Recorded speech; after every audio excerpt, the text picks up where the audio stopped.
자, 그러면 이제 우리 양도소득세 쪽 보도록 하죠. 자, 양도소득세는 글자 그대로 뭐에서 양도를 해서 나오는 뭐에 대해서 소득에 대해서 내는 세금입니다. 네, 아까도 말씀드렸지만은 양도세라는 건 없다. 양도를 해서 뭐가 발생을 해야 된다? 소득, 즉 다시 말해서 뭐가 발생을 해야 된다? 이익이 나와야 내는 세금이고 평균적으로 시험지에서는 5문제에서 6문제 정도 출제가 됩니다. 네, 그 정도 보시면 될 것 같아요. 자, 그럼 보죠. 우리 양도소득세라는 세금 다시 한번 정리해보죠. 자, 양도소득세는 글자 그대로 소득세의 일종입니다. 자, 소득세니까 누가? 개인이 법률에 의해서 열거된 자산을 뭐함으로 인해서? 양도함으로 인해서 발생하는 소득을 우리는 무슨 소득이라고 한다? 양도소득이라고 하고 여기에 대해서 내는 세금입니다. 단 건설업자나 매매업자처럼 부동산을 판매하는 게 본업이신 분들은 양도라고 안 하고 뭐라고 한다? 사업이라고 한다. 됐죠? 그리고 양도소득에 해당하면 무조건 세금을 내는 게 아니라 그중에 일부는 비과세로 빠져서 세금을 안 내는 경우도 있습니다. 그래서 비과세 대상이 되는 경우를 제외한 나머지는 다 세금을 내야 되고 세금을 내면 계산을 해서 뭐 하시면 돼요? 신고하고 납부하시면 되는데 그때 계산할 때 다른 소득하고 합산해서 계산한다? 구분해서 계산한다? 구분해서 이걸 무슨 과세? 분류과세. 그리고 물건별로 계산한다? 인별로 계산한다? 인별로 계산할 것이고 그리고 기간별로 계산합니다. 1년치 모아서 계산하는 거예요. 자, 그러면 개인의 범위는 아까 설명드렸죠? 거주자와 비거주자가 있고 거주자가 되면은 국내 국에 대해서 비거주자가 되면 국내 것만 납세무가 있다. 그때 거주자란 국내에 뭐가 있거나 주소를 두거나 또는 183일 이상 뭘 둔 자를 말한다? 거소를 둔 자를 말한다. 여기까지가 아까 설명드렸던데요. 그러면 이 사람들이 법률에 의해서 열거된 자산을 뭐 했을 때? 양도했을 때 내는 세금입니다. 자, 지금부터 이 내용을 살펴볼 건데 보죠. 자, 첫 번째 우리가 봐야 될 게 양도소득세가 과세될 수 있는 물건은 뭐가 있습니까? 이 문제인데 일단 양도소득세가 과세될 수 있는 물건은 소득세법에 의해서 열거돼 있습니다. 한마디로 표현하면 외우세요 이 말이에요. 그러니까 여기 없는 나머지를 양도하면 양도소득세에서는 나온다 안 나온다? 안 나옵니다. 자, 참고로 오해하지 말아야 될 게 여기에 없는 걸 양도하면 세금이 나올까 안 나올까요? 세금은 나올 수 있어요. 세금은 나올 수 있는데 무슨 소득세가 안 나오는 거예요? 양도소득세가 안 나오는 거지 세금 자체가 없다 이렇게 오해하시면 안 돼요. 그러니까 저는 지금 여러분들한테 총 23개의 세금 중에서 국세지방세 통틀어서 23개거든요. 24개. 그 중에서 양도소득세 하나만 지금 설명을 드리는 거예요. 네. 그리고 이 물건을 판단할 때는 무슨 현황에 의해서? 사실상 현황에 의해서 판단합니다. 그러니까 사실상 내용과 공부상 내용, 즉 공부라는 건 뭐의 줄임말이에요? 공적 장부의 줄임말이에요. 등기부나 이런 것들. 이 내용이 다르면 무슨 현황에 따라서 판단하느냐? 사실 내용에 따라서 판단한다 이야기예요. 그러니까 예를 들어서 오피스텔 같은 경우가 대표적인 케이스죠. 자, 오피스텔은 장부에 뭐라고 돼 있어요? 공부에. 영업용으로 표시돼 있어요. 오피스텔은 영업용이에요. 근데 실제로 주거용으로 쓰고 있다. 그러면 사무실로 보는 게 아니라 뭘로 봐요? 주택으로 봐요. 주택일 때 양도소득세와 사무실일 때 양도소득세가 다릅니다. 이해하셨죠? 네. 자, 그런 식으로 보시면 돼요. 자, 그래서 현행 양도소득세 과세 대상 물건은 총 6개로 우리가 크게 나눠볼 수가 있는데 부동산, 부동산에 관한 권리, 기타 자산, 그 다음에 신탁수익권, 주식, 파생상품으로 구분되어 있어요. 자, 이걸 그냥 앞자만 따서 이렇게 외울 거예요. 부부, 기신, 주파. 네. 그냥 앞자만 따서 외우겠습니다. 됐나요? 네. 자, 그래서 양도소득세 과세 대상 물건은 부부, 기신, 주파다. 자, 그 중에서 신탁수익권이나 주식이나 파생상품은 그냥 타이틀만 기억하세요. 이런 게 있는가 보다. 참고로 주식하고 파생상품은 조만간에 없어질 겁니다. 내년에 이제, 내후년에 25년도부터는 금융투자소득이라고 해서 소득을 따로 만들 거예요. 그쪽으로 빠질 거고, 예. 그래서 금투세라고도 보통 이야기를 많이 해요. 아마 들어보신 분들 계실 건데 그쪽으로 뺄 건데 아직까지는 남아 있으니까 이대로 여러분들께서 외워주시길 부탁드리고요. 아셨어요? 네. 자, 여러분들이 실질적으로 외워야 될 것은 요 세 개예요. 부부개예요.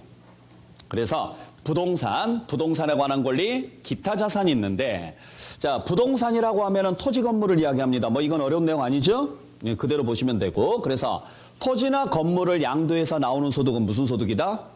양도소득세를 냅니다. 두 번째, 부동산에 관한 권리를 양도했을 때도 양도소득세를 내는데 여기에는 두 가지가 있어요. 이용할 수 있는 권리가 있고 취득할 수 있는 권리가 있고, 다시 이용할 수 있는 권리에는 지상권, 전세권, 등기된 부동산 임차권이 있고, 취득할 수 있는 권리는 아파트 당첨권, 분양권, 뭐 조합원 입주권이라든지 토지상환채권, 주택상환채권 이런 것들이 있어요. 자, 그랬을 때 여러분께서 이제 잘 보셔야 될 게, 나중에 가서 이제 민법 시간에나 이런 것들 다 배울 겁니다. 근데 여기서는 그냥 기본적인 것만 말씀드릴게요. 자, 일단 꼭 기억하셔야 될 게, 부동산을 이용할 수 있는 권리 중에서 지역권, 지상권, 전세권이라는 게 있어요. 이걸 나중에 민법에서 뭐라고 배울 거냐면 용익물권이라고 배웁니다. 혹시 들어보셨어요? 글자 그대로 용익, 무슨 말이에요? 그렇죠. 사용이니까 이용이죠? 이용해서 수익을 창출할 수 있는 권리들이죠. 그죠? 네. 그래서 이걸 앞자만 따서 어떻게 외워요? 지지전이라고 외울 거예요, 아마. 지역권, 지상권, 전세권. 근데 양도소득세에서는 지역권은 안 들어가 있습니다. 그래서 여기까지만 들어가요. 꼭 기억하셔야 돼요. 그래서 양도소득세에서 과세될 수 있는 권리에는 지지전 중에서 용익물권 3개 중에서는 뭐만 들어간다? 지상권하고 전세권만 들어갑니다. 이유는 없어요. 그냥 그렇게 정해놨어요. 그러면 지역권 양도는 어디에서 과세하느냐? 기타 소득이라고 해서 종합소득세를 내요. 종합소득세. 기타 소득이라고 해서. 그래서 아까 우리 소득의 범위가 8개가 있다고 그랬죠? 이 8개 중에 여기에 들어와요. 그러니까 세금을 안 내는 건 아니에요. 내긴 내요. 내긴 내는데 이 소득에 들어온다고요. 이 소득에 들어와서 무슨 세금을 내는 거예요? 종합소득세를 내요. 그러니까 지역권을 양도했다, 기타소득. 지상권을 양도했다, 양도소득. 그다음에 전세권을 양도했다, 양도소득이에요. 됐나요? 이제 요걸 구분하는 문제가 올해 시험 문제 나왔었죠. 역시나 이것도. 자, 그다음에 부동산 임차권이 있습니다. 자, 부동산 임차권은 원래 양도소득이 아니에요. 부동산 임차권은 무슨 소득에 들어가느냐면 기타 소득에 들어가요. 기타 소득. 그러니까 무슨 세금을 내야 돼요? 종합소득세를 내야 되는데, 이게 양도소득세에서 과세되려면 단소조항이 붙어요. 무슨 단소조항이 붙느냐면 이 단소조항이 붙어요. 뭐가 된 경우에 한해서만, 등기된 경우에 한해서만입니다. 자, 그래서 잘 들어보세요. 양도소득세는 뭘 팔았을 때 나오는 세금이냐면 물건을 팔아서 나오는 소득에 대해서 내는 세금이에요. 그러면 토지 건물은 물건이 아니에요. 물건 맞죠? 그러니까 상관없고, 두 번째, 지상권 전세권은 물권입니다. 물건에 대한 권리니까 물건 취급을 해줘야 안 해줘요? 해줘요. 그러니까 상관없어요. 문제는 부동산 임차권이 문제예요. 부동산 임차권은 뭐예요? 채권이에요. 그러니까 채권은 사람에 대한 권리고 물권은 물건에 대한 권리예요. 아직 채권 안 배우셨죠? 배웠어요? 민법에서? 벌써? 채권법도 배우고 물권법도 배웠어요? 네? 물권법 하고 있고 채권법은? 조금씩. 예. 그러니까 그래서 제가 자세히는 설명을 못 드리는데 하여간 기본 개념만 말씀드릴게요. 채권은 사람에 대한 권리예요. 그러니까 원래 뭐가 안 되느냐면 등기가 안 돼요. 등기가 안 되니까 뭐가 문제가 생기느냐면 소유자가 바뀌면 권리 보호를 못 받습니다. 물권은 등기가 됩니다. 등기를 한다라는 이야기는 그 물건에다가 표시를 해버린다는 소리예요. 그러니까 이 물건의 소유자가 바뀌더라도 권리는 사라져요, 안 사라져요? 안 사라져요. 안 사라지니까 괜찮아요. 근데 채권은 사람에 대한 권리다 보니까 등기가 안 돼요. 사람에다가 표시를 할 수는 없거든요. 그렇죠?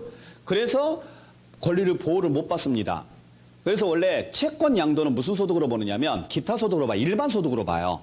근데 이게 이러다 보니까 문제가 생기는 게, 전세권은 보통 어디에다가 설정하는 거예요? 주택에다가 설정해요. 전세권은. 임차권은 보통 어디에다가 설정해요? 상가에다가 설정을 해요. 상가. 그러니까 주택은 보호를 받는데 상가 임차인은 보호를 못 받죠. 그래서 임차권도 보호를 해주기 위해서 전세권처럼 보호를 해주기 위해서 등기를 할 수 있게끔 해줬어요. 이걸 임차권 등기 명령제도라 그래요. 그래서 임차권은 원래 채권은 등기가 안 되는데 유일하게 등기가 되는 채권이 얘예요. 그러면 얘를 등기를 하게 되면 뭐하고 똑같아지냐면 전세권하고 똑같아져요. 그래서 전세권 양도로 봐서 양도소득세에서 과세가 됩니다. 자, 요 세 개 꼭 기억하셔야 돼요. 시험제 100% 나와요. 자, 그래서 양도소득세에서 과세될 수 있는 권리에는 이용할 수 있는 권리입니다. 부동산을 이용할 수 있는 권리 중에는 지상권, 전세권, 부동산 임차권이 있는데 부동산 임차권만큼은 반드시 뭐한 경우에 한해서다? 등기된 경우에 한해서만 과세가 된다. 물권으로 봐서. 만약에 등기를 하지 않았다면 단순 채권이 돼서 양도소득세에서는 과세가 안 된다. 됐나요? 여기까지 아시겠어요? 그러니까 자세한 내용은 나중에 민법 시간에 배우세요. 자, 그러면 여기서 하나 더 문제가 생겨요. 그러면 지상권, 전세권은 물권이니까 뭐가 가능해요? 등기가 가능하죠? 자, 문제는 등기를, 그러면은 여기에다가 지금 등기자 썼어요, 안 썼어요? 안 썼죠? 왜 안 썼을까? 얘는 지금 등기자를 썼거든요? 근데 왜 얘 지상권, 전세권 앞에는 등기자를 안 썼을까?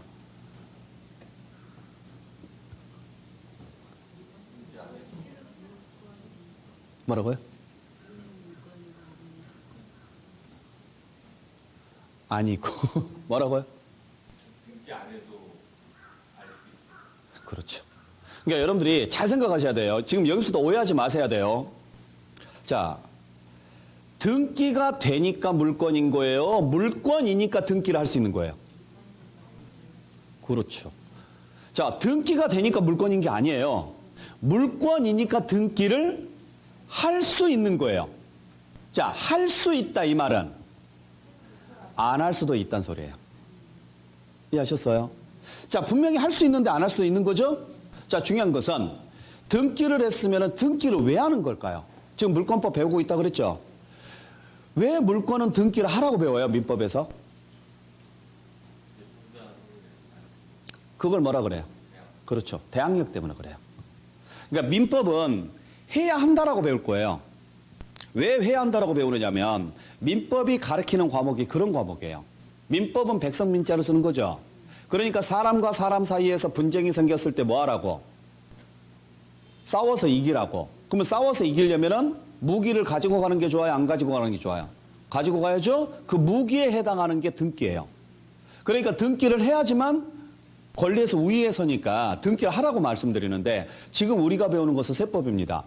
세법은 여러분들 입장에서 절대 생각 안 합니다. 오직 세법은 뭐가 목적이에요? 돈을 걷는 게 목적입니다. 그러니까 정부 입장에서 바라봐야 되는데 정부 입장에서는 여러분들이 무기 들고 나가든 안 들고 나가든 관심 있을까요? 없을까요? 없어요. 나가서 죽든 살든 그런 거 신경도 안 써요. 뭔만 내면 돼요. 돈만 거두면 돼요. 그러니까 등기를 하든 안 하든 신경 안 쓴다고요. 중요한 것은 등기를 하든 안 하든 물권이라는 사실에는 변함이 없다는 소리예요. 아셨어요? 그래서 앞에다가 등기자를 안 쓰는 이유는 당연히 등기가 되어 있으니까 안 쓴 겁니다가 아니라 등기, 미등기 아무렇게나 써도 됩니다 이 소리예요. 그래서 원래 등기를 했으면 뭐라고 하느냐? 등기했다라고 해야 되고 안 했으면 안 했다고 해야 돼요. 근데 지상권, 전세권은 원래 태생이 물권이니까 등기를 하든 안 하든 즉 대항력이 있든 없든 다 무슨 소득에 들어가요? 양도소득에 들어갑니다. 그래서 양도소득세를 냅니다. 자, 토지 건물 앞에는 등기자 있어요, 없어요? 없죠? 이것도 마찬가지.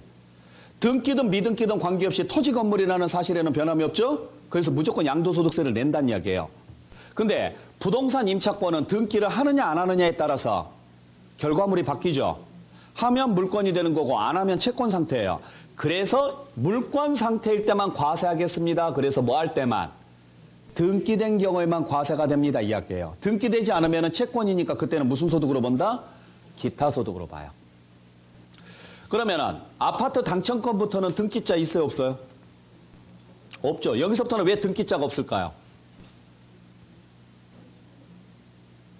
자, 등기라는 말 단 한마디도 없죠. 왜 없을까요? 여기서부터는 등기가 불가능하니까 그래요. 그래서 쓸 수가 없는 거예요. 자, 그래서 여러분들께서 배우시는 양도소득세 과세대상 물건 중에서 등기가 가능한 물건은 5개밖에 없습니다. 토지, 건물, 지상권, 전세권, 부동산, 임차권이에요. 근데 토지, 건물이나 지상권, 전세권은 등기 여부에 관계없이 과세가 돼요. 하지만 부동산, 임차권은 반드시 뭐한 경우에 한해서만 과세된다? 등기된 경우에 한해서만 과세됩니다. 꼭 기억을 좀 해주시길 부탁드릴게요. 됐나요? 자, 그래서 다시 한번. 자, 부동산에 관한 권리 중에서 이용할 수 있는 권리 딱 3개 있다. 용익물권 지지전 중에서는 지상권과 전세권만 과세되며 지역권은 과세 대상이 아니다. 그 다음에 채권 중에서는 부동산 임차권에 한해서만 과세되는데 반드시 뭐한 경우에 한해서 등기된 경우에 한해서만 과세됩니다. 그렇게 알고 계시라고요. 반드시 정리하셔야 됩니다. 그 다음에 부동산을 뭐 할 수 있는 권리도 있다. 취득할 수 있는 권리도 있는데 아파트 당첨권, 분양권, 입주권 뭔지 아시죠? 글자 그대로 당첨됐으면 당첨권, 계약금 밀어넣으면 그때부터는 분양권. 기존의 주택을 가진 사람이 재개발이나 재건축을 통해서 조합원으로 참여해서 받은 결 입주권. 전부 다 나중에 잔금 치르면 다 뭐 할 수 있어요? 부동산으로 바꿀 수 있는 권리, 즉 뭐 할 수 있는 권리? 취득할 수 있는 권리가 되죠. 또 토지 상환 채권이나 주택 상환 채권 전부 다 글자 그대로 채권인데 뭘로 바꿀 수 있어요? 토지나 주택으로 바꿀 수 있으니까 토지나 주택을 취득할 수 있는 것들이죠. 또 매매계약을 체결한 자가 계약금만 지급한 상태에서 양도하는 권리가 있습니다. 이것도 마찬가지. 계약금을 밀어 넣었으니까 부동산이다, 권리다. 권리입니다. 권리고 아직 잔금 안 치렀으니까 권리 상태에서 파는 거예요. 그러니까 우리가 보통 실무에서도 되게 이런 경우가 많은데 분양권하고 똑같아요. 예를 들어서 부동산 전체를 취득을 하면 돈이 많이 들어가죠? 그러니까 전체를 취득하지 않고 보통 뭔만 밀어 넣어요? 계약금만 넣어요. 보통 계약금은 10%니까. 뭐 10억짜리면 1억만 넣으면 되잖아요. 그래서 1억 넣고 바로 피 붙여가서 다시 되팔아요. 이거 원래 양도소득세 내는 거예요. 물론 실무에서는 내는 사람도 있고 안 내는 사람도 있고 그냥 걸리면 내는 거고 안 걸리면 안 내는 거고 이딴 식으로 가는데 원칙은 내야 된다고요.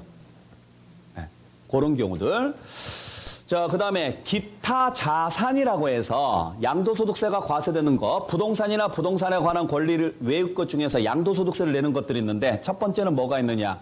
회원권이 있습니다. 회원제 회원권이에요.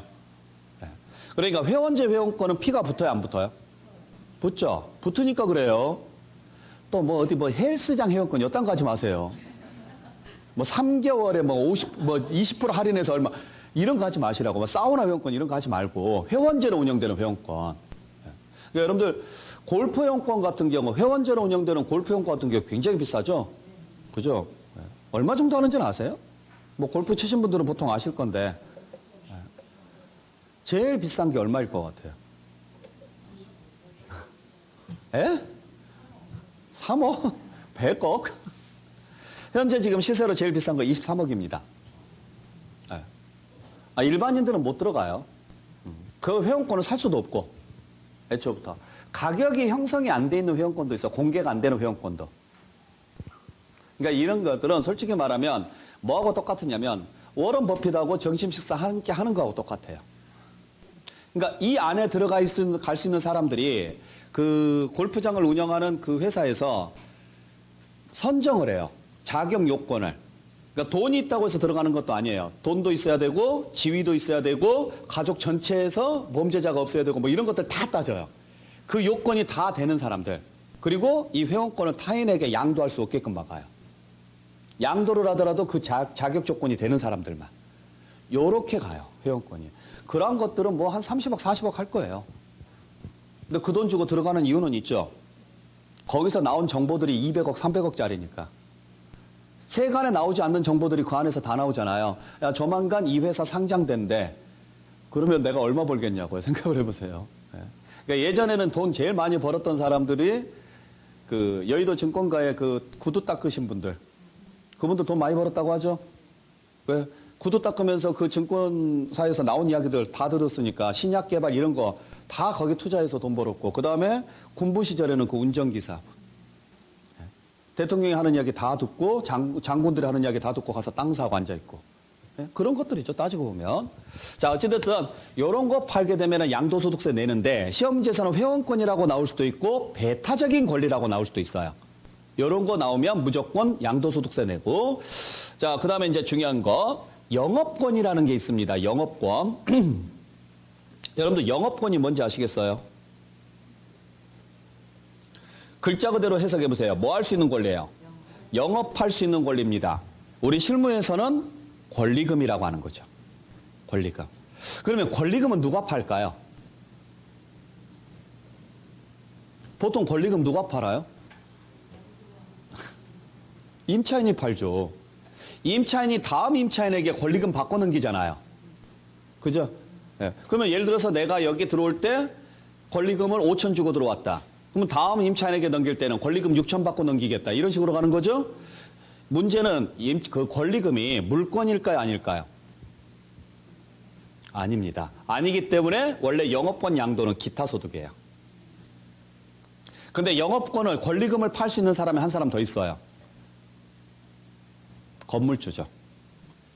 건물주가 자기 건물 팔면서 그 건물에 쌓여있는 권리금 바꿔 팔 수 있죠? 네. 그래서 뭐랑 같이 팔면? 요거랑 이거랑 함께 팔면. 그러면은 그때는 이 영업권이 뭘로 보느냐면 토지 건물의 일부로 봐요. 그래서 그냥 토지 건물의 일부로 봐서 양도소득세에서 과세하도록 되어 있습니다. 자, 그래서 영업권이 양도소득세에서 과세되려면 반드시 무슨 단서가 붙어야 돼요? 토지 건물과 함께. 마찬가지입니다. 이축권이라는 게 있어요. 자, 이축권이 뭔지는 아시겠어요? 혹시 들어보셨어요? 글자 그대로 해석해 보세요. 옮겨서 지을 수 있는 권리인데, 우리 보통 그 개발 제한구역 있죠? 개발 제한구역에 건물 새로 지을 수 있나요?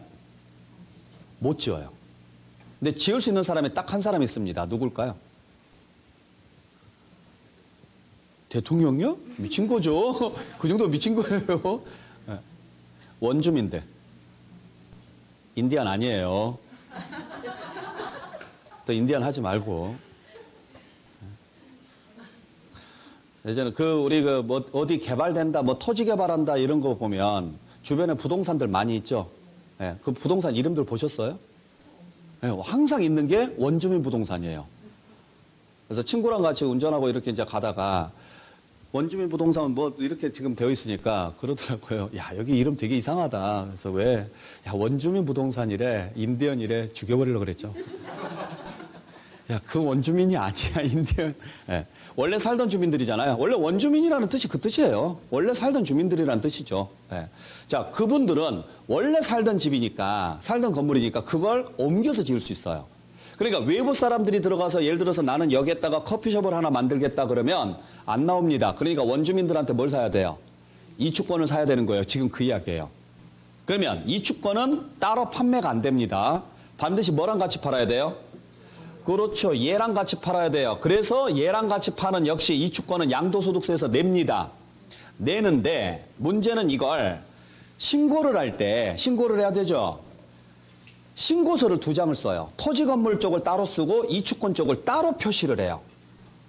그러면 이축권만 별도로 판 걸로 간주해서 이때는 무슨 소득으로 보느냐? 기타 소득으로 봅니다. 자, 그러니까 영업권이나 이축권이 양도소득세에서 과세되는 경우는 어떨 때만? 토지 건물과 함께 양도했을 때만.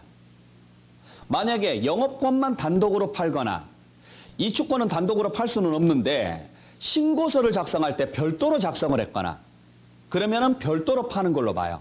권리만. 그래서 이 권리 부분은 무슨 소득으로 보느냐? 기타 소득으로 봐요. 기타 소득으로. 그러면 왜 이런 규정을 만들어 놨느냐면 세금을 피할 수 있는 그런 규정을 지금 만들어 준 거예요. 왜 그러느냐면 여러분들 소득세는 누진 구조입니다. 그러면 지난 시간에 제가 누진 구조 설명드렸었죠. 혹시 기억나세요? 누진 구조는 특징이 뭐예요?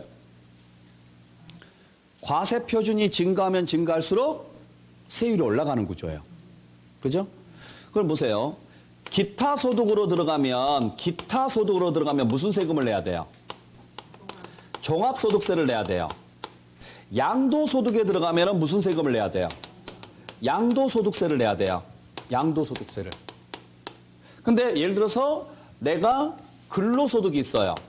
근데 근로소득이 꽤 높습니다. 그럼 꽤 높으면 세율이 많이 나오겠죠? 세금이.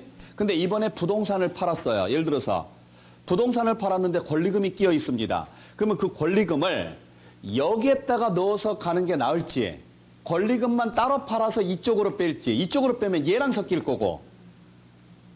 그렇죠? 그걸 알아서 하란 이야기예요. 이주권을 팔 때도 이주권을 별도로 신고하면 이쪽으로 빠져서 얘랑 섞여서 세금을 내야 되는 거고, 만약에 이주권을 따로 신고를 안 하면 그냥 토지건물값하고 합쳐져가지고 여기서 신고를 내야 되고, 그래서 금액이 높은 쪽이 어느 쪽이냐, 높은 쪽에서 빼서 낮은 쪽으로 빼는 거죠. 그러면 세율이 낮아지니까 세금이 그만큼 줄어들 가능성이 있죠. 왜냐면 이쪽 따로 6에서 45%고 이쪽 따로 6에서 45%니까. 알아서 하란 이야기예요. 근데 우리 시험지에 자주 나오죠, 이 문제. 자, 그래서 요 정도쯤만 여러분들께서 꼭 좀 기억을 해주시길 부탁드립니다. 자, 그래서 다시 한번 양도소득세가 과세될 수 있는 물건은 부부기주파다. 부동산, 부동산에 관한 권리, 기타 자산, 신탁수익권, 주식, 파생상품이 있다. 됐나요? 자, 그 중에 부동산은 토지 건물을 말할 것이고, 부동산에 관한 권리에는 이용할 수 있는 권리가 있는데, 이용할 수 있는 권리에는 지상권, 전세권, 등기된 부동산 임차권이 있고, 부동산을 취득할 수 있는 권리에는 아파트 당첨권, 분양권, 입주권 등이 있다.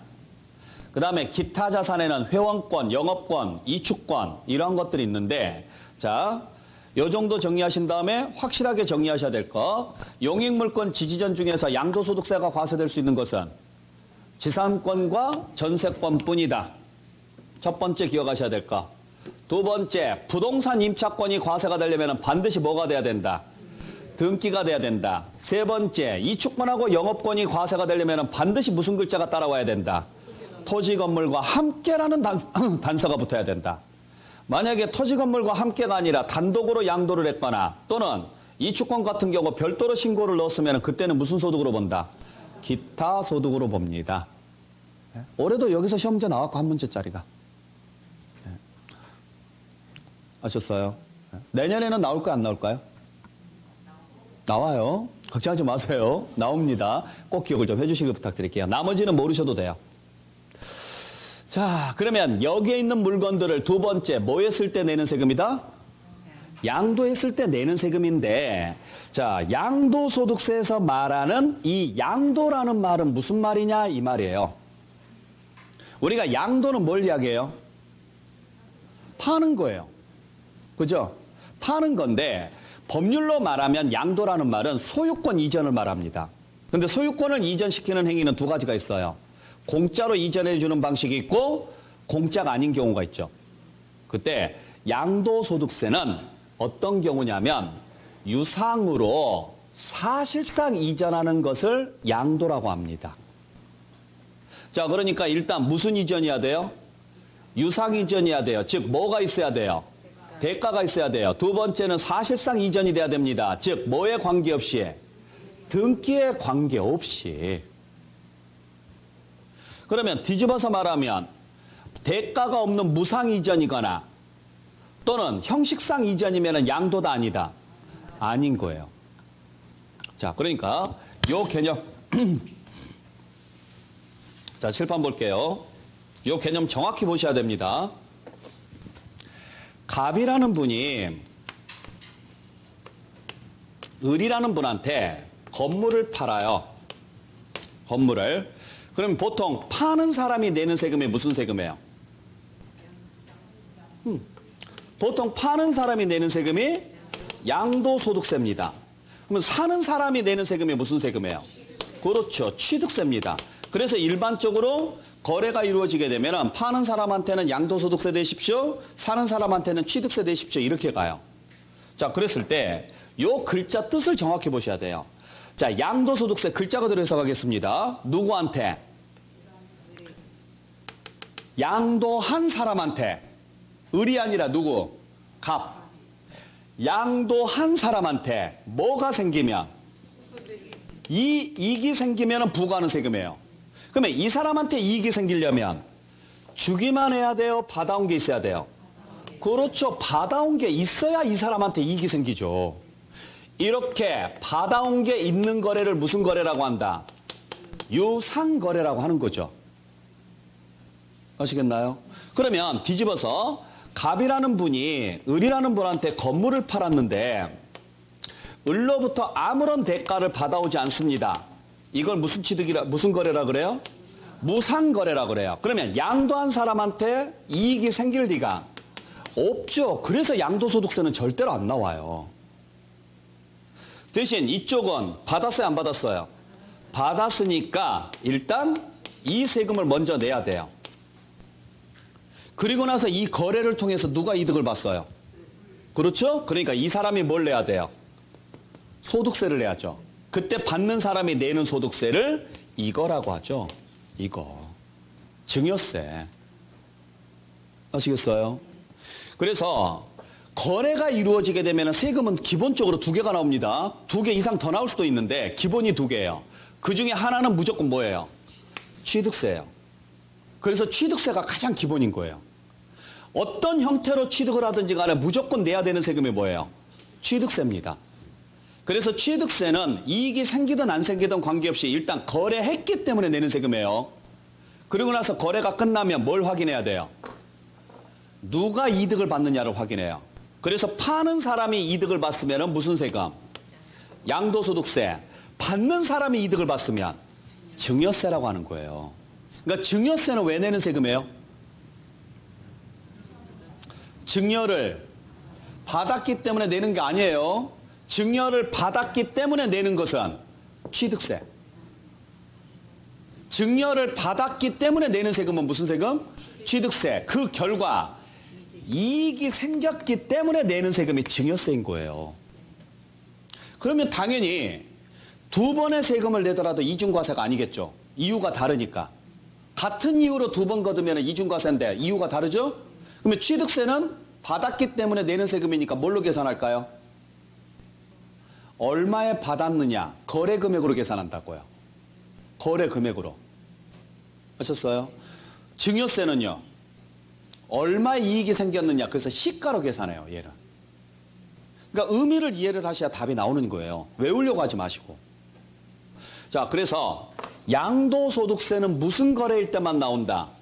유상거래일 때만 나옵니다. 나중에 가서 그럴 거예요, 제가.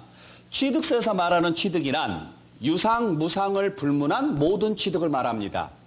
하지만은 양도소득세에서 말하는 양도란 무슨 거래만을 말합니다. 유상거래만을 말합니다. 외우려고 하지 마시고 이해를 하시라고요. 됐어요? 참고로 얘는 소득자를 무조건 써줘야 돼요. 근데 얘는 소득자를 안 써요. 이유를 아시겠어요? 혹시?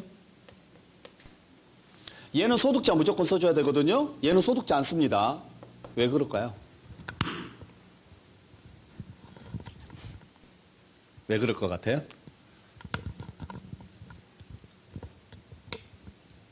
똑같이 이익에 대해서 내거든요. 이 사람은 이익이 꼭 발생할까요? 아닐 수도 있죠. 그러니까 이익이 발생할 때만 내라고요. 9억에 사서 8억에 팔았어요. 8억 받고. 그럼 오히려 손해봤죠? 그럼 손해보면 내지 말라고요.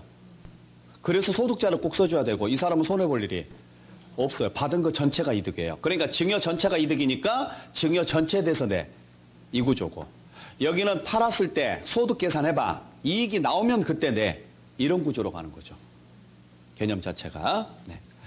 자, 그리고 이 건물을 넘겼으니까 뭐가 따라 넘어가야 돼요? 소유권이 따라 넘어가야 돼요. 물건만 넘어간 게 아니라 소유권도 넘어가야 되죠? 문제는 등기전을 안 했습니다. 양도도 아니다. 양도라고요. 상관없다고요. 봐봐요. 잘 생각해 보세요. 여러분들이 저한테 제가 여러분들한테 팔았어요. 팔았습니다. 매매로. 계약금도 받고 중도금 받고 잔금도 받았어요. 다 받았죠? 그럼 제가 이제 등기전을 해줘야 되죠? 안 해요. 등기전을. 잔금까지 다 받았는데 등기전을 안 합니다. 제가. 어떻게 하실래요? 아니 제가 잔금까지 다 받았다고요. 근데 등기전을 안 해줘요. 어떻게 하실 거예요? 네? 청구? 청구는 저 안 해줄 거예요.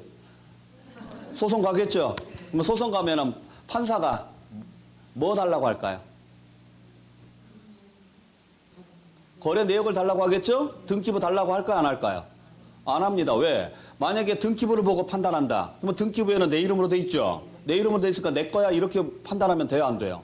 그래요. 그게 지금 이 내용이라고요. 그러니까 잔금 거래가 이루어졌습니다. 거래가 완료가 됐어요. 그럼에도 불구하고 등기 이전이 안 됐다. 양도다 아니다.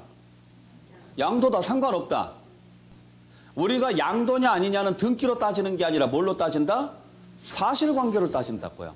여러분들 아파트 분양받을 때 열쇠 언제 줘요? 그래요. 잔금 치를 때 주는 거예요. 등기할 때 주는 게 아니라. 그게 사실인 거예요. 그게. 그러니까 판사는 당연히 둘이 거래했다고 하는데 야 그러면은 네가 거래가 완료된 사실을 증명해. 그러면 여러분들은요.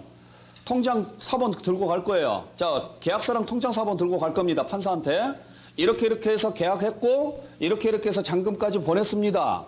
그러면 거래 완료된 게 법원에서 판단하겠죠? 그러면 저한테 그러겠죠? 왜 등기 안 넘겨? 이미 거래가 끝났는데 강제로 넘기게끔 해버린다고요. 그러니까 양도냐 아니냐는 뭘로 따지는 거예요? 사실관계로 따지는 거예요. 자, 그래서 유상으로 사실상 이전되는 것을 양도라고 합니다. 뭐에 관계없이? 그렇죠. 등기에 관계없이. 그러면 반대로 무상이전, 즉 상속이나 증여는 양도소득세 대신 무슨 세금이 나와요?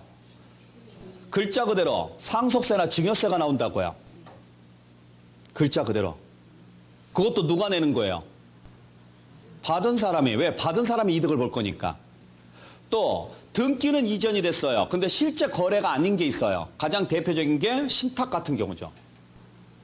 신탁을 하게 되면은 물건 넘겨요, 안 넘겨요? 넘기고 등기 이전 할까요, 안 할까요? 해요. 근데 계약 자체가 신탁이라는 것은요. 파는 겁니까? 맡기는 겁니까? 맡기는 거죠. 그러니까 양도 일리가 없죠. 이런 것들. 또 민법상 무효나 취소가 되면은 양도로 보지 않습니다. 무효나 취소가 되면은 처음부터 거래가 없었던 걸로 보니까. 그래서 우리가 양도가 아닌 용어 중에서 시험지에 잘 나오는 게 무상이나 신탁이나 무효예요. 아시겠죠?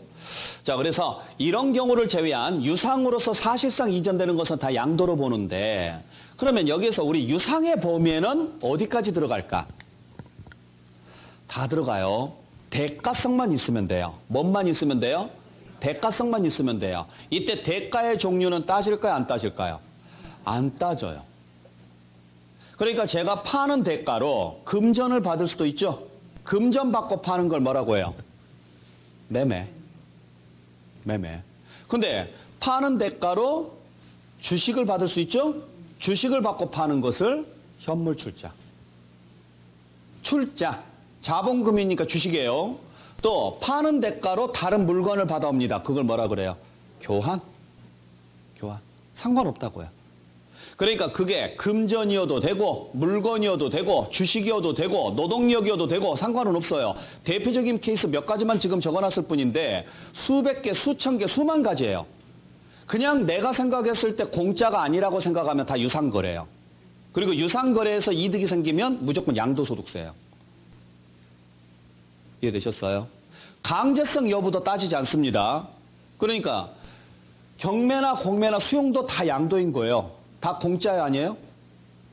아니죠? 수용되면 보상 받아야 안 받아요? 받잖아요. 양도 맞다고요. 그래서 이익이 생기면 무슨 세금을 내야 돼요? 양도소득세를 내야 돼요. 근데 가끔 물어봐요. 제가 수용을 당했는데 왜 세금을 내야 되는지 모르겠습니다. 이렇게 물어봐요. 그래서 아니 그러면 왜 세금을 안 낸다고 생각하십니까? 하고 제가 되물어보면 딱 대답은 딱 두 가지예요. 첫 번째, 강제로 뺏겼는데 왜 냅니까? 나는 팔고 싶지 않았는데 지들이 강제로 가져갔는데 그러면은 봐줘야 되는 거 아닙니까? 이게 첫 번째 이유. 두 번째는 내가 생각해도 이익은 안 남은 것 같은데 왜 내라고 하는지 모르겠습니다. 그래요. 왜 이익이 안 남는다고 생각하는지 아세요? 예를 들어서 보상금으로 10억을 받았어요. 근데 이익이 안 남는데요. 그럼 제가 물어봐요. 아니 왜 이익이 안 남는다고 생각하세요? 이거 시세가 12억이에요. 근데 10억밖에 보상 안 해준대요. 남는 거 없잖아요. 그건 본인 생각이고. 얼마에 사셨어요? 6억에 샀습니다. 그럼 6억에 사서 10억 보상금 받았으면 4억 남았잖아요. 거기에 대해서 내라는 거예요. 현 시세하고 비교하는 게 아니고. 그러니까 여러 가지 생각할 필요 없어요. 그냥 단순하게 생각하세요. 그냥 공짜만 아니면 무조건 양도다. 공짜이거나 단순히 그냥 형식상 등기만 이전됐거나 아니면 법률상 무효가 돼서 거래가 없었던 걸로 치거나 이럴 때는 양도로 보지 않는다. 됐죠? 네. 자, 그래서 양도소득세가 과세가 되려면 두 가지 전제 조건이 필요합니다. 첫 번째는 열거된 자산인 부부귀신 주파에 들어가야 됩니다. 두 번째는 이걸 어떻게 팔았어야 돼요? 유상으로 사실상 이전을 했어야 돼요. 그러면 양도소득세가 나오는데, 자, 이 중에서 우리 유상 이전이냐 양도냐 아니냐를 판단하는 문제에서 뭐 매매다, 경매다, 공매다, 수용이다 이런 거 나오면 무조건 양도로 처리하시면 되죠? 자, 몇 가지 우리 주의해야 될 게 있어요. 첫 번째가 부담부 증여라는 게 있습니다. 자, 이제 어려운 용어가 하나 나오는데 잘 보셔야 돼요. 부담부 증여예요. 그러니까 무슨 거래예요?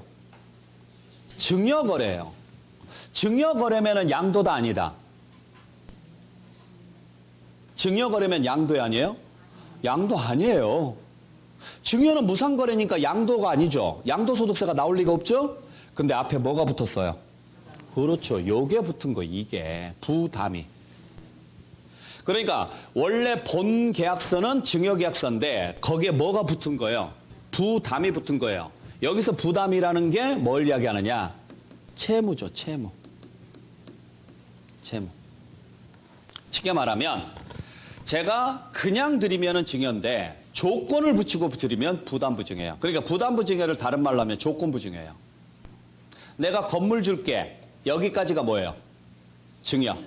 단 나를 위해서 이것 좀 해줘. 그러면 그게 부담부 증여가 돼요. 그러니까 부모가 자식에게 증여할 때 내가 이 건물 너에게 줄 건데 내가 이 건물 너에게 줄 건데 조건이 있어. 나를 죽을 때까지 모시고 있는 놈한테 줄 거야. 이게 무슨 증여예요? 부담부 증여예요. 만약에 중간에라도 나를 버리거나 요양원에 보낸다면 이 증여계약은 없는 걸로 할 거야.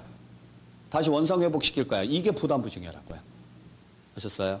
세법에서는 금액을 계산을 해야 되니까 채무가 들어있는 증여만 부담부 증여라고 합니다. 그래서 제가 건물 드릴게요. 단 조건이 있습니다. 제 빚 좀 갚아주세요. 됐죠? 그럼 잘 보세요.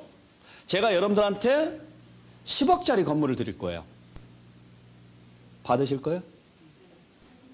아니, 그냥 드릴게요. 제발 좀 받아주세요. 받을 거예요? 네. 불길하죠? 자, 10억짜리 건물을 드릴 겁니다. 그냥 드릴 거예요. 그러면 여러분들은 얼마 이익이 생겼어요? 그러면 여러분들이 10억에 대한 증여세를 내시면 돼요. 저는 그냥 드렸으니까 저는 세금 낼 거 없어요. 일단 취득세는 놔두고.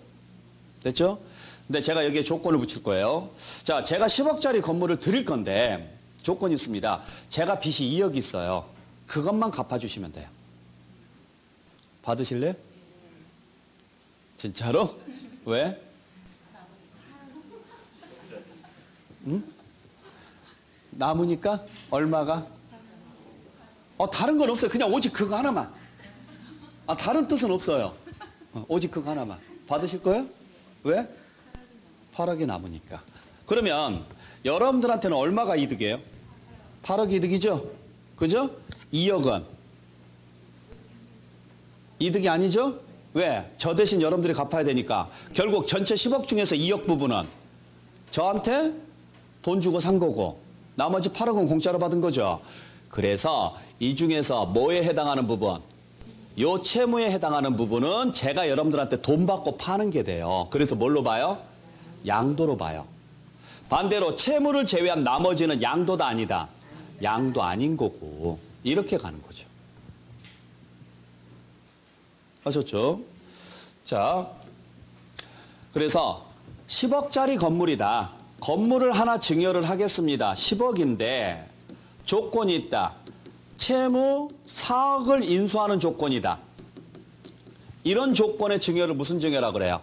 부담부 증여라 그래요. 그러면은 수증자가 받은 금액 중에서 10억짜리 중에서 얼마 부분은? 4억 부분은 공짜가 아니죠? 나머지 6억 부분은 공짜죠? 그러니까 4억에 대해서는 자, 일단 수증자가 얼마를 받았으니까, 얼마짜리를 받았으니까 10억짜리를 받았으니까 취득세는 얼마에 대해서 내고 10억 전체에 대해서 내는 거예요. 그 중에서 얼마가 이득이에요? 6억 이득이니까 증여세는 6억에 대해서 내는 거죠. 그렇죠? 제가 여러분들한테 10억짜리를 주는 대신 제 빚 4억을 떠넘겼다고요. 그럼 여러분들은 일단 얼마짜리를 받았으니까 10억짜리를 받았으니까 10억에 대한 취득세를 내셔야 돼요. 그리고 그 결과 얼마 이익을 받느냐 6억의 이익을 받으니까 6억에 대한 증여세를 내시면 돼요. 그럼 나머지 4억 부분은 제가 뭐 한 게 돼요? 양도한 게 되죠. 4억 부분은. 이런 식으로 가는 거죠.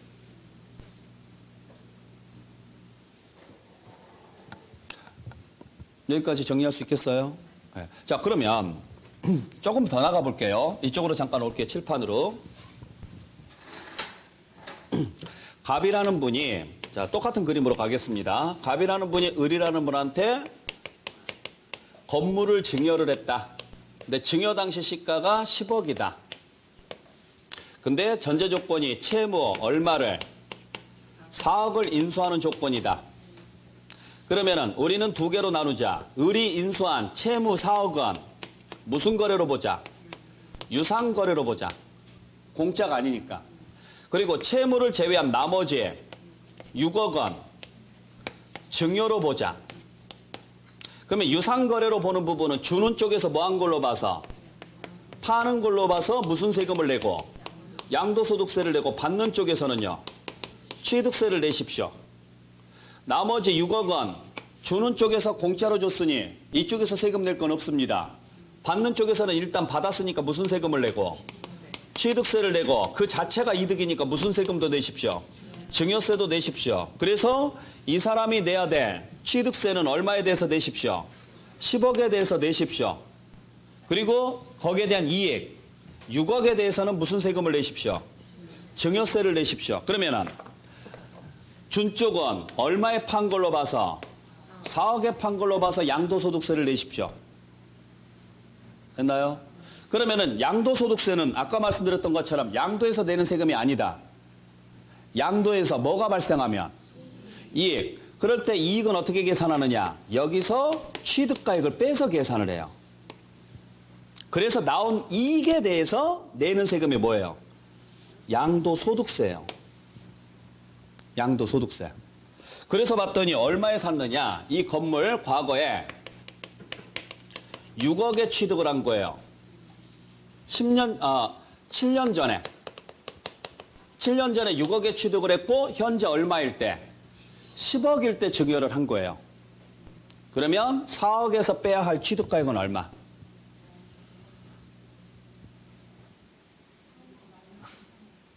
(4억에서) 빼야 할 취득가액. 굉장히 어려운 산수 문제예요. 아니죠? 얼마? 3억?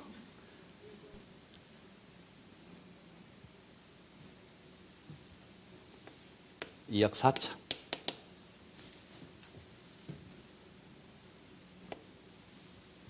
아시겠어요? 자, 어렵게 보지 마세요. 얼마에 샀어요? 얼마일 때 증여했어요? 그 중에 얼마를 양도로 봤어요? 그럼 여기서 빼야 될 취득가액은 여기만 잡아야죠. 아니 여기는 일부 잡고 여기는 전체 잡으면 안 되잖아요. 그럼 전체 증여된 금액 중에서 양도로 보는 금액이 몇 프로? 몇 프로? 40%. 그럼 여기도 몇 프로? 40%. 그러니까 2억 4천. 아니에요? 맞죠? 네, 이렇게 계산해야죠. 당연한 이야기잖아요. 왜 지금 얼마일 때 증여를 했는데 10억일 때 증여했는데 10억 중에서 양도로 보는 부분은 4억만 양도로 봤어요. 그럼 전체 40%잖아요. 그럼 전체 취득가액 중에서도 40%만 잡아야죠. 이걸 다 잡으면 안 되죠. 10분의 4만 잡아야죠. 10분의 4만. 이게 우리 시험 문제 나오는 계산 문제예요. 이게 어려워요? 이걸 더 쉽게 어떻게 설명을 하지? 대충은 아시겠어요? 나중에 또 설명드릴 테니까. 자, 그러면 이익이 1억 6천만 원 나오죠? 네, 이렇게 갑니다. 그래서 1억 6천만 원에 대해서 세금 내십시오. 이런 구조로 가죠. 자, 그러면 여기서 한번 우리가 생각을 해볼게요. 답이 이 짓을 할까요, 안 할까요? 여러분들 같으면 이 짓을 할 거야, 안 할 거예요? 안 하겠죠. 그죠? 미친 거죠. 지가 그냥 팔아서 10억 받고 팔아도 빚 4억 갖고도 지가 6억이 남을 건데 그걸 포기하고 그냥 주겠다고? 말이 안 되는 거죠? 그러니까 실무에서는 말이 안 되는 소리예요. 근데 왜 이 짓을 할까요? 에? 공부하라고? 쓸데없이? 실무에서 정말 많이 일어납니다.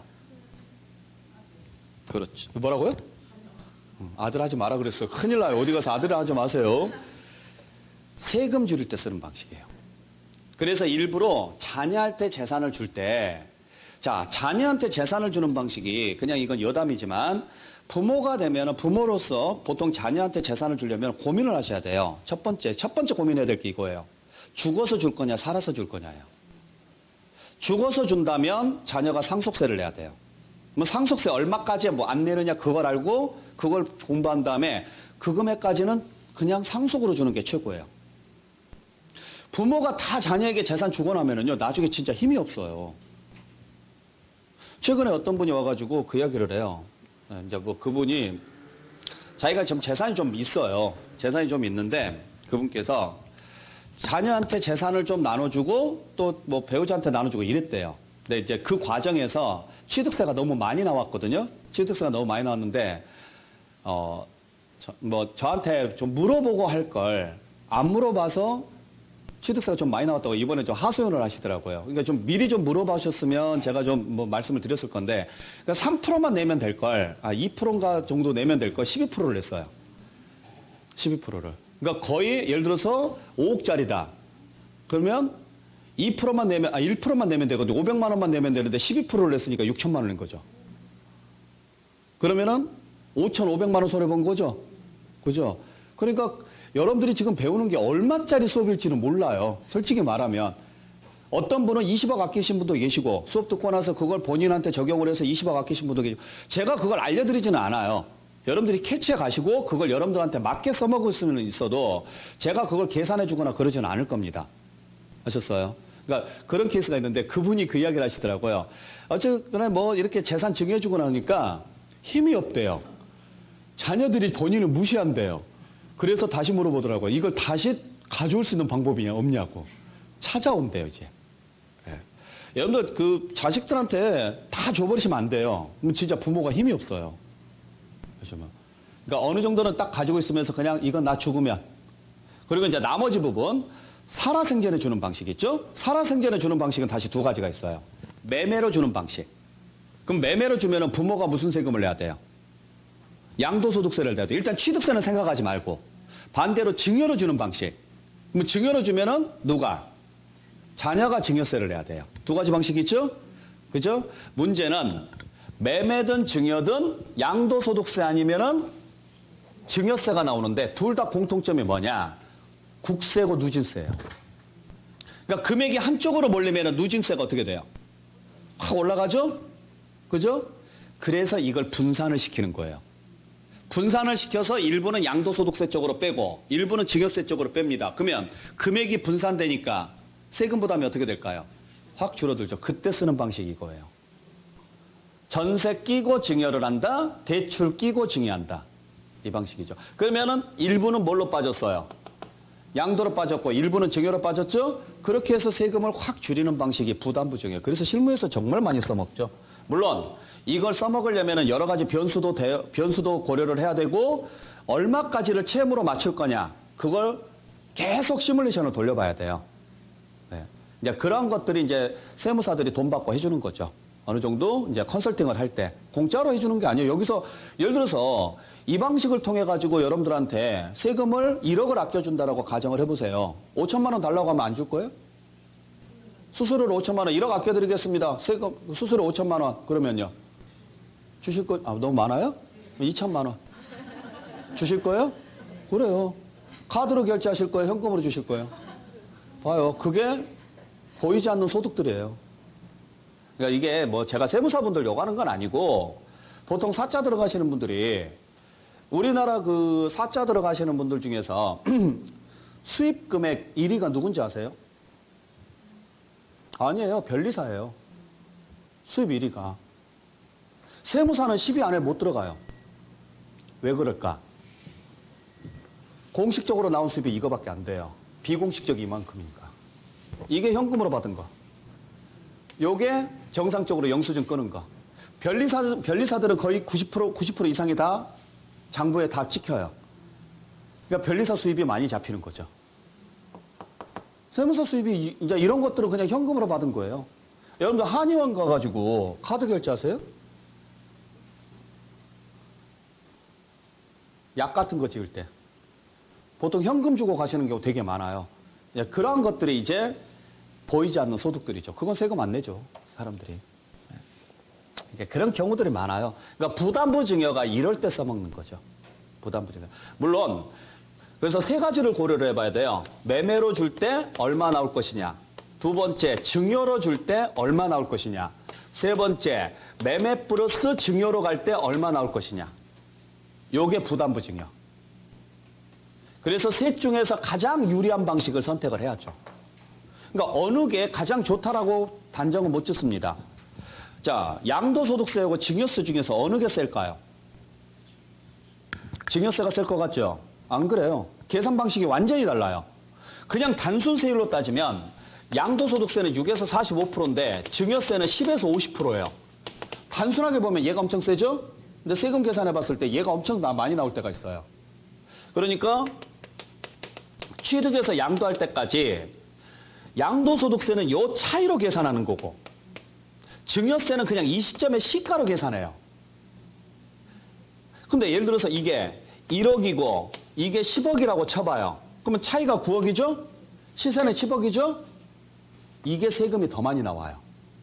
훨씬 많이 나와요. 증여세보다 그냥 증여로 가는 것보다 이게 양도로 가면 증여보다 세금이 4배가 더 나와요. 이때는 증여로 가는 게 상책이에요.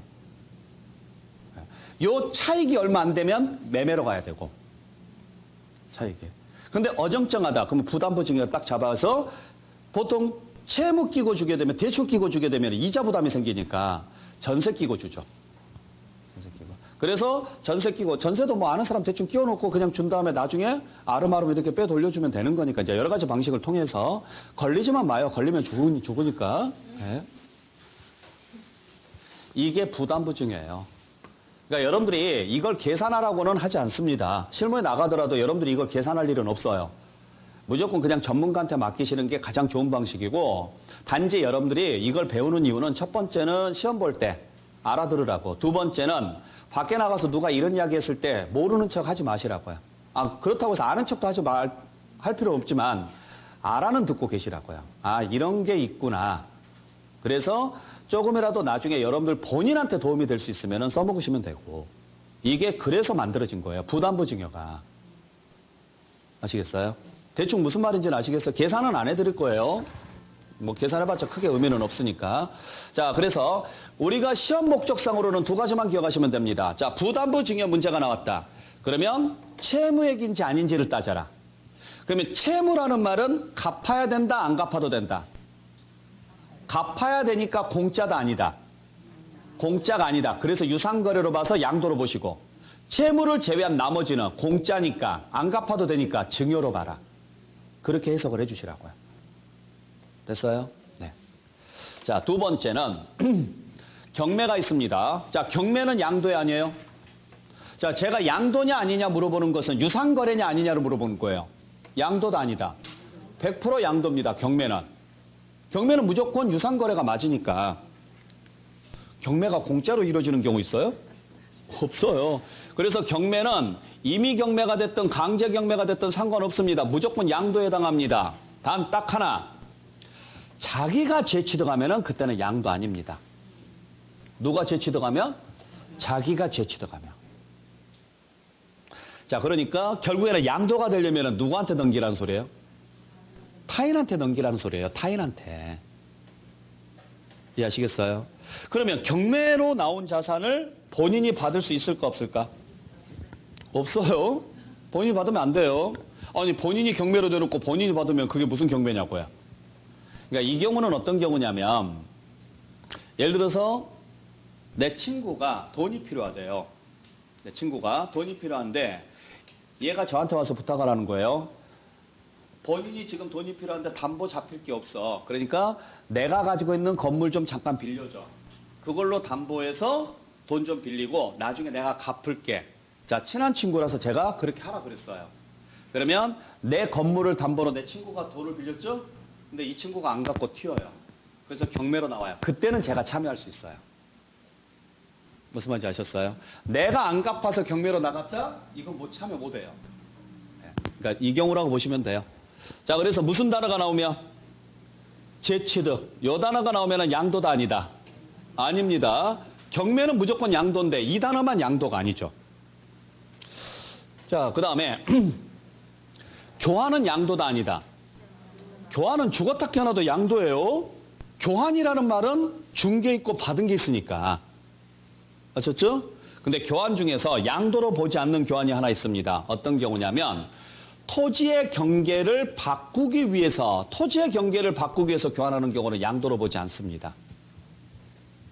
자, 그래서 예를 들어서 이렇게 토지가 있는데 경계가 이런 식으로 돼 있어요. 토지의 경계가. 그래서 이쪽 땅이 갑의 땅이고 이쪽 땅이 을의 땅입니다. 서로 뭘 하기가 애매한 거예요. 그래서 둘이 합의해서 우리 이렇게 경계를 좀 자르자. 이렇게. 그래서 이 땅 너 가져. 이 땅 나 주고. 자, 그러면 경계를 바꾸기 위해서 지금 교환을 했죠? 요건 토지 정리의 일환으로 봐요. 그래서 양도다 아니다? 아닙니다. 물론 전제 조건은 있어요. 교환 전 면적하고 교환 후 면적이 20%를 넘어가면 안 돼요. 그러니까 교환 전에는 100평이었는데 교환하고 나니까 토지의 경계를 바꾸기 위해서 교환하고 나니까 150평이 됐다. 20% 넘었죠? 무조건 과세. 네. 그러니까 비슷한 면적이 돼야 되는 거죠. 자, 그 다음에 4번에 담보가 나옵니다. 자, 담보가 무슨 말이에요? 담보. 맡기는 거죠. 담보라는 말은 맡기는 거잖아요. 맡기는 거니까 양도도 아니다? 아닙니다. 근데 왜 맡겼을까요?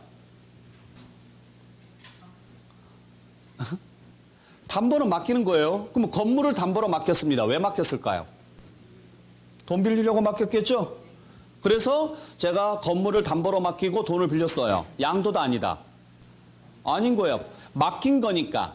파는 게 아니라 맡긴 거니까 양도 아니죠? 그리고 돈을 갚았어요. 그러면 되돌려 받았죠? 양도이 아니에요. 아니에요. 그래서 담보는 양도가 아니에요. 근데 제가 안 갚으면 어떻게 하실래요? 응? 제가 안 갚으면 돈을. 제가 여러분들한테 제 가지고 있는 건물을 담보로 맡기고 돈을 빌렸단 말이에요. 안 갚으면요. 건물 여러분들이 가져가시면 되죠? 뭐 양도이 아니에요? 그렇죠. 그래서 요 단어가 나오면 무슨 단어? 채무 불이행이 나왔다. 안 갚았단 소리죠? 그러면 담보로 맡긴 재산 못 찾아오는 거죠? 그건 양도죠. 자, 그래서 담보가 나오면 양도다 아니다? 아니다. 담보만 나오면 양도가 아니지만 무슨 단어가 붙으면? 채무 불이행으로 인해서 변제 충당됐다. 그러면 양도입니다. 자, 그 다음에 수용은 양도 아니에요? 양도요, 당연히. 수용은 양도고. 혹시 공법 시간에 도시개발법 배우셨어요? 아직 안 배웠어요? 네. 나중에, 그러면 이건 나중에 설명드리기로 할게요. 환지처분이나 보류지 충당이라는 게 있는데, 요건 양도 아닙니다. 요건 나중에 여러분들이 공법 시간에 배우셔야 되는데, 환지, 그냥 글자 그대로 해석해 볼게요. 환지가 무슨 말이에요? 환지. 환. 그러면 환급이 무슨 말이에요? 돌려받는 거죠? 그러면 환지는 돌려받은 거죠? 내 땅을 도시개발 사업하는 동안 잠시 맡겨놨다가 도시개발 사업이 끝나면 되돌려받는 행위를 환지라 그래요. 파는 거예요? 맡겨놓은 거예요? 그러니까 양도 아니라고요. 아셨어요? 네. 근데 돌려받을 때 다 못 돌려받아요. 왜냐면 내 땅을 개발해줬으니까 전보다 좋은 땅이 됐죠. 가치가 있는 땅이 됐죠. 그러니까 토지 중에 일부를 도로나 공원 등에 또는 사업병에 쓰라고 기부해줘야 돼요. 그걸 보류지라 그래요. 보류지. 그러면 이건 파는 거예요? 기부하는 거예요? 네, 그래서 보류지에 충당되는 것도 양도 아닙니다. 그 정도만 보시면 되고. 자, 그 다음에 분할이 나옵니다. 분할이라는 말은 무슨 말일까요? 글자 그대로 분할. 나누는 거죠? 양도 아닙니다. 그래서 분할은 양도가 아닌데, 분할하면서 내 지분이 감소를 해요. 감소. 그러면 감소했다는 이야기는 내 지분이 뭐가 됐다는 이야기예요? 줄어들었어. 그럼 줄어든 건 어디로 갔을까요? 상대방에게 갔겠죠? 자, 이 건물이 우리 공동소유였어요. 여러분들이 지분 50%, 내 지분 50%예요. 근데 분할하면서 내 지분이 60%가 됐어요. 여러분들 지분이 40%가 된 거예요. 분할하면서. 그럼 여러분들 지분 50% 중에서 10%를 저한테 판 거죠? 그래서 감소자가 나오면 그때는 뭐에 해당한다? 양도에 해당한다고요. 감소자가 나면. 단순히 분할만 나오면 양도가 아니지만 지분 감소라는 단서가 붙었다. 그때는 양도도 아니다? 양도인 거죠. 당연한 이야기예요. 자, 그 다음에 이혼했을 때, 자, 재산 분할로 거래가 이루어지면 양도가 아니지만 위자료로 거래가 이루어지게 되면 그때는 양도입니다. 그래서 항상 그냥 이 안에 있을 때는 이 세법을 공부할 때는 이혼 많이 하셔야 돼요. 아셨어요? 뭐 나가서 하라는 소리는 아니고 이 안에 있을 때. 자, 그러면 여러분들 재산 분할이 무슨 말이에요? 재산을 나누는 거죠? 위자료는요? 차이점이 뭔지는 아세요? 네? 일반이 주는 거? 일방적으로 주는 거고, 위자료는, 재산 분할은 동일하게 나누는 거고. 그래요. 자, 여러분들이 이혼한다고 가정을 해볼게요. 그냥 해보세요. 항상으로. 제일 먼저 뭐부터 하실래요? 여러분들 재산 찾아가야죠. 그죠? 그래서 하는 게 재산 분할이에요. 재산 분할이라는 것은 재산을 나누는 게 아니에요. 재산을 나누는 게 아니라 자기 재산을 찾아가는 과정이에요. 근데 그 내 재산이 내 이름으로 돼 있어요. 그러면 찾아갈 필요가 없죠? 문제는 뭐냐면 내 재산인데 네 명의로 돼 있는 거예요. 그거 달라고 하는 게 재산 분할인 거예요. 그래서 재산 분할은 청구권입니다. 단순히 쪼개는 게 아니라 청구를 해서 달라고 하는 거예요. 야, 네가 가지고 있는 재산 중에 이건 내 거야. 우리 엄마가 사준 거잖아. 근데 그냥 우리가 부부였기 때문에 네 이름으로 해놓은 거야. 이혼했으니까 내놔. 그게 재산 분할 청구인 거예요. 아셨어요? 그럼 주는 사람 입장에서는 뭘 넘겨줘야 돼요? 그렇죠. 명의를 넘겨줘야 돼요. 그러면 등기부상으로는요. 이전 등기가 돼 있겠죠? 이전 등기가 돼 있는데 등기 원인이 재산 분할로 적히면 해석은요. 본인 걸 주는 거예요? 아니에요. 네 걸 돌려주는 거예요. 원래 네 거였는데 내 명의로 해놓은 거라고요. 그러니까 그걸 돌려주는 거니까 양도도 아니다. 아닌 거죠. 그러니까 서로가 서로에게 재산 분할 청구를 하는 거죠. 그래서 재산 분할이 끝났어요. 끝났으면은 이제 각자 갈 길 가면 되는데 생각해보니 짜증이 나는 거죠. 너 때문에 지금 이 상황까지 왔고 내 인생이 참 불쌍하니 나는 이대로는 못 물러나겠다. 그래서 손해배상 청구하는 게 그게 뭐예요? 위자료예요. 그러니까 손해배상 청구니까 위자료는 손해배상 청구예요. 누구 거 내놓으라고요? 네 거 내놓으라고요. 네 거. 내 거 돌려달라는 게 아니라 네 거 내놓으라고요. 그러면 주는 사람 입장에서는 내 걸 주는 거죠. 왜? 미안하니까. 내가 잘못했으니까. 먹고 떨어져. 그래, 이거 먹고 떨어져. 네 거니까 돌려줄게 이게 아니라 내 건데 이거 던져줄게. 이제 더 이상 보지 말자. 그래, 내 잘못 맞아. 내 잘못이니까 나 인정하고 이만큼 보상해 줄 테니 더 이상 보지 말자. 보상 성격인 거죠? 공짜야 아니에요? 아니죠. 그래서 양도소득세가 나오는 거죠. 그러니까 이게 되게 웃긴 게 위자료로 등기를 할 거냐 재산분할로 등기를 할 거냐. 이 위자료나 재산분할은 등기 원인에 들어가는 거예요. 위자료로 할 거냐 재산분할로 할 거냐는 누구 마음이에요? 받는 사람 마음이에요. 그러니까 주는 사람은 물팍 꿇고 빌어야죠. 만약에 위자료로 주더라도 등기는 재산분할로 좀 해줘라. 마지막에. 그래서 받는 사람이 그래 아무리 죽일 놈의 새끼지만 그래도 사람 정이 있고 뭐 위자료도 줬으니 등기는 재산분할로 해줄게. 뭐 세무서는 모르잖아요. 모르니까 그냥 재산분할이라고 등기가 적혀 있으면은요. 그래, 원래 얘 자산인가 보다. 그래서 받아갔나 보다 해서 주는 쪽에 아무 세금을 부과 안 합니다. 근데 반대로 위자료로 받은 사람이요. 재산분할로 받은 사람이 열받으니까 너 한번 뒤져봐 하면서 위자료 등기를 했다? 양도소득세 쏟아지죠. 그런 경우 많아요. 그러니까 이혼할 때 잘 하셔야 돼요. 상대방이 뭘로 등기하느냐가 굉장히 중요합니다. 부동산으로 줄 때. 근데 그냥 금전으로 줄 때는 상관없어요. 근데 금전으로 줄 수가 없어서 부동산으로 줄 때는 신중하셔야죠. 왜냐하면 세금이 쏟아질 수가 있으니까. 주고 또 위자료도 주고 세금도 낼 수가 있으니까. 잘 생각하셔야 돼요. 안 하시는 게 상책. 네. 자, 그 다음에 마지막으로 거래 당사자가 배우자나 직계존비속이면 우리나라는 배우자나 직계존비속 간 거래는 양도로 보지 않습니다. 뭘로 의심하느냐? 증여로 의심하도록 돼 있어요. 증여로. 그러니까 상식적으로 생각해 보세요. 배우자 간 거래에서 유상 거래가 있을까요? 좀 그렇죠? 네. 직계존비속 간 거래에서 유상 거래가 있을까? 그러니까 뭐냐면 우리가 이제 계약서를 쓰게 되면은 그 세무서에다가 신고를 해야 되잖아요.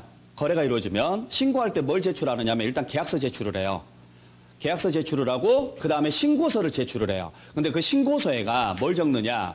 거래 형태를 적어요. 매매냐 증여냐 이거 적어요. 그래서 계약서랑 비교합니다. 그리고 당사자 간의 관계를 적어요. 그 관계 보통은 타인이라고 적습니다. 근데 거기에 배우자라고 적히거나 직계존비속이라고 적혀요. 직계존비속이 누군지 아시죠? 존속이 누구예요? 존속. 나 위, 수직으로 위. 아셨어요? 아버지, 어머니, 할아버지, 할머니 이쪽으로 쭉. 비속은 아래. 옆으로는 뭐라 그래요? 형제자매라 그래요. 형제자매. 그러니까 내 옆으로는 형제자매, 수직으로는 존속, 아래로는 비속입니다. 그러니까 쉽게 따지면 위아래 관계는 몇 촌이에요? 1촌. 1촌. 배우자는 몇 촌? 무촌. 배우자는 0촌이에요. 무촌. 위아래 관계가 1촌. 존비속 관계가 1촌. 옆으로가 2촌. 형제자매가 2촌. 이걸로 이제 2촌이냐 3촌이냐 4촌이냐 이게 다 연결이 되는 거잖아요. 그렇죠? 네. 그러니까 1촌까지 관계인데 자 상식적으로 한번 생각해 볼게요.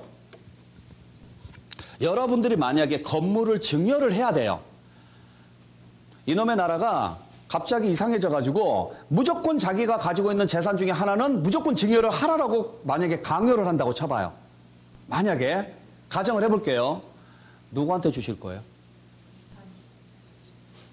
여러분들이 만약에 누군가에게 부동산을 증여를 해야 된다면 제일 먼저 누구한테 주실 거예요? 자녀. 그죠? 두 번째는 네? 줄 사람이 없어요? 자녀 말고는 누구? 누구를 줘요? 배우자? 죽었다 깨어나도 안 줄걸요? 네. 부모? 자, 여러분들이 만약에 증여를 받는다면 누군가에게 증여를 받는다면 부모나 자식한테 받을 가능성은 있을까요? 없을까요? 만약에 살아생전에 받는다면 있을까요? 배우자한테 받을 가능성은 있을까요? 여러분들 형제분한테 받을 가능성은 없죠. 그러니 있어요? 주변에서 혹시 형제끼리 증여를 했다 이런 얘기 혹시 들어본 적 있어요? 없죠. 보통 증여는 우리가 상식적으로 누구끼리? 배우자나 직계존비속끼리예요. 그러니까 지금까지 거래 형태를 쭉 보게 되면 배우자나 직계존비속은 증여 거래가 거의 80%예요. 근데 당사자들을 딱 보니 그 신고서를 보니 거래 당사자가 배우자나 직계존비속인데 매매라고 신고가 들어온 거예요. 그럼 세무서는 의심을 할 수밖에 없죠. 그래서 세무서는 의심을 해요. 뭐라고 의심을 하느냐? 실제로는 둘이 뭐 했을 것이다. 증여를 했을 건데 증여세 부담이 무거우니 그냥 매매라고 거짓말한 거 아니냐. 양도소득세 쪽으로 빼서 세금 좀 줄이려고. 그래서 무조건 의심을 합니다. 그래서 이 사람들 사이의 거래는요. 뭘로 의심을 하는 거예요? 증여로 의심을 해요. 그러면 여러분들 같으면 자 의심을 한다는 이야기예요. 의심을 안 받으려면 어떻게 하셔야 돼요? 세무서가 의심을 한다니까요. 너희들 증여지? 라고 의심을 했다고요. 그러면 여러분들은요? 아닌 척? 아닌 척 하면 안 되죠. 그렇죠. 입증을 하시라고요. 입증을. 아니야. 나 정말 내 통장에서 돈 줬어. 통장 4번 들고 가든가. 그러면 이 통장에서 돈은 어디서 나온 거야? 내가 가지고 있는 건물을 팔아서 돈을 만들었어. 뭐 이런 식으로. 그래서 뭘 했다면? 증명을 했다면 그때는 양도로 봐주겠다고요. 잘 기억하셔야 돼요. 그렇기 때문에 거래 당사자가 배우자나 직계준비속일 때는요. 항상 무슨 거래를 하든지 간에 매매 거래도 유상 거래는 다 증여로 의심을 해요. 그래서 여러분들한테 뭐 하라고 나오느냐면 소명하라고 나와요. 매수자한테. 너 무슨 돈으로 샀어? 라고 소명하라고 나와요. 그거 소명 못하면 증여로 가고 소명하면 매매로 인정을 해줘서 양도소득세가 나와요. 하셨나요? 네. 그래서 보통 자녀가 결혼을 할 때 부모들이 집을 사줘요, 안 사줘요? 사줄 때 부모들이 집을 사주게 되면 그거 증여거든요? 그렇죠? 네.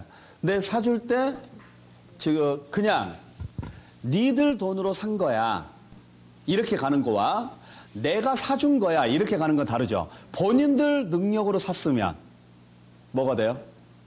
그냥 취득이에요. 근데 내가 사줬으면 증여랑 취득세 다 내야 돼요. 부모가 사줬으면. 그래서 부모가 사줄 때 자기 자녀 이름으로 사는 게 아니죠. 보통 사위나 며느리 이름으로 사죠. 사위나 며느리 이름으로 사면 이 관계가 아니니까. 이 관계가. 그러면 사위나 며느리 명의로 사주면 얘들이 들고 튈 수 있죠. 그래서 자녀 명의를 일부 지분을 넣는 거죠. 예? 원래 그렇게 가요. 은행에서 그렇게 하라 그래요 또. 만약에 자녀 명의로 사줬다 그러면 그 자녀가 무슨 돈으로 샀는지 입증하라고 또 나오거든요. 그러니까 요즘은 취득을 하게 되면 증여로 취득을 하든 매매로 취득하든 그 자금이 어디서 나왔는지 그 자금 명세서 제출을 해야 돼요. 대출을 받았으면 대출 갚을 능력이 되는 건지 그런 거 다 제출을 하도록 돼 있어요. 만약에 그게 아니면 무조건 증여로 봐요. 그래서 증여세부터 때리고 들어갑니다. 꽤 세게 때려요. 그 계산 방식이 또 따로 있으니까 그러한 부분들을 여러분들이 앞으로 좀 조심을 하셔야 되고, 자, 요 정도 여러분들께서 정리를 좀 해주셔야 될 것 같아요. 자, 그래서 이걸 다시 한번 정리를 해볼게요. 자, 우리 양도란 유상으로 사실상 이전되는 것을 양도라고 하는데 몇 가지 주의해야 될 게 있다. 부담부 증여가 나오면은 두 개로 나누어라. 채무 부분은 갚아야 되니까 유상거래로 봐서 양도지만 채무를 제외한 나머지는 양도가 아니다. 그 다음에 경매는 무조건 양도로 본다. 단 자기 가치에 취득하는 것은 양도다 아니다? 아니다. 그 다음에 교환은 양도가 맞지만 토지의 경계를 바꾸기 위해서 교환하는 것은 양도로 보지 않는다. 그 다음에 담보는 양도가 아니다. 다만 채무불이행이라는 단서가 붙으면 그때는 양도다. 됐나요? 그 다음에 자, 환지처분이나 보류지 충당은 양도가 아니지만 환지처분 시 권리 면적이 감소했다. 이건 제가 설명 안 드렸는데 그냥 감소자 나오면 양도라고 보세요. 감소했다는 이야기는 내 것의 일부를 뭐 했다는 이야기니까? 팔았다는 이야기니까. 그 다음에 역시 공유물 분할은 단순히 쪼개는 거니까 양도가 아니지만 그로 인해서 지분이 감소됐다면 감소된 부분은 뭐한 것으로 본다? 양도한 것으로 본다. 그러니까 양도소득세 내셔야 되고, 자, 이혼했을 때 위자료로 지급하는 것은 양도지만 재산분할로 지급하는 것은 양도가 아니다. 그 다음에 거래 당사자가 배우자나 직계준비속이면 양도로 보지 아니하고 뭘로 의심한다? 증여로 의심합니다. 다만 대가를 입증을 했으면 그때는 뭘로 봐준다? 양도로 봐줍니다. 그 정도 여러분께서 한번 생각을 좀 해주시길 부탁드릴게요. 자, 그래서 열거된 자산을 양도했습니다. 그래서 양도소득세가 나온다면 세금 계산해야 되죠? 만약에 비과세가 되면은요, 세금 안 내도 되죠? 그때 비과세를 판단하거나 세금 계산할 때 꼭 필요한 게 있어요. 뭐냐면 보유기간이에요. 그래서 잠시 쉬었다가 우리 보유기간에 대해서 간단하게 좀 말씀드리도록 하겠습니다. 잠시 쉬었다가 하겠습니다.